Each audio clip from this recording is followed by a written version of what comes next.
Oggi vanno meglio o peggio di come erano allora?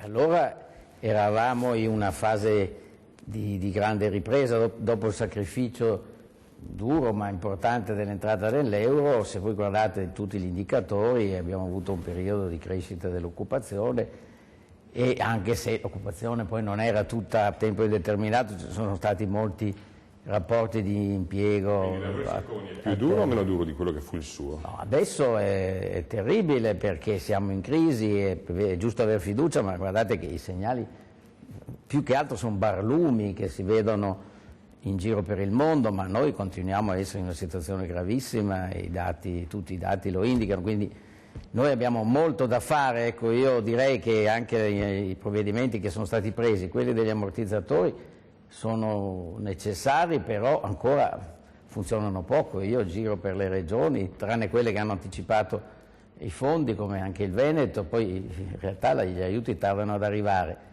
E poi non bastano gli ammortizzatori, qui non ci sono politiche di rilancio della crescita, il nostro Paese purtroppo è ancora debole, a differenza di altri governi, questo non sta facendo abbastanza sul fronte del sostegno della crescita, che è l'unico modo poi per uscire dalla crisi.